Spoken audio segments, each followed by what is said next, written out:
You know, actually, our country, unfortunately, is a subject of what today is the top topic of the discussion. And it already became, unfortunately, part of our life.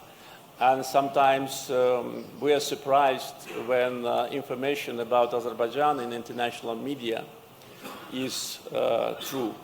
So false information, disinformation, manipulation with facts, false narratives, all that what we faced for many, many years. There are different reasons for that. One of them, of course, was a conflict between Armenia and Azerbaijan, and mobilization of all the Armenian diasporal structures and pro-Armenian politicians and media representatives in attacking Azerbaijan, in creating the false narratives, in trying to present Azerbaijan completely different from what it was and what it is.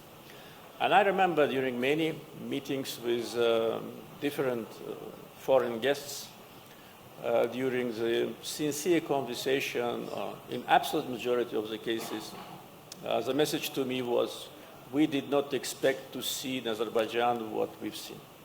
So that means that these false narratives, they really are very damaging. It's not only damaging the reputation, it damaged countries' business potential, investment opportunities. It distracts attention from international community to the core issues which the country is facing and concentrates on absolutely unrealistic scenario. We've been subject of ethnic cleansing, occupation for almost 30 years, but it was as if we were the aggressors. And including this media coverage and also, as I said, politically motivated messages and decisions, we became a subject of international sanctions. United States imposed sanctions on Azerbaijan back in 1992. We were the subject of aggression, but because of Armenian lobby in the United States and pro-Armenian members of Congress, we've been sanctioned. So it is an absolutely absurd situation. The country is facing humanitarian crisis, deportation of million people, total devastation of the occupied territories, and is being sanctioned because of that. At that time, we didn't have access to international media outlets. We were just a newly born independent country. So we had to work very hard. First, it seemed to us that we cannot deliver our message properly. We were blaming ourselves and trying to mobilize our resources and to explain, to educate, to use different channels of communications. But then we realized that many, very many personalities just do not want to know the truth, or they want to completely present the situation in absolutely different manner.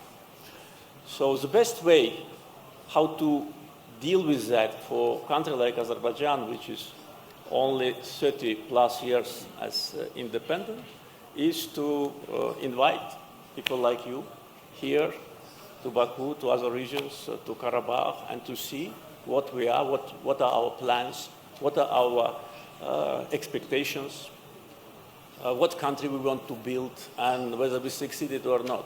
And that is the best way to do it.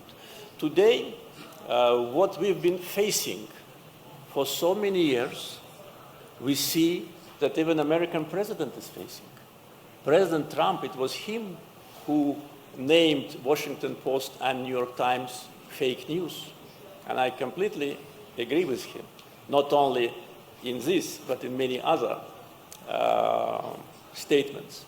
So now the President of the United States is a subject of media harassment, of media attacks, of manipulation of public opinion. So seeing all that, we we can be a little bit relaxed.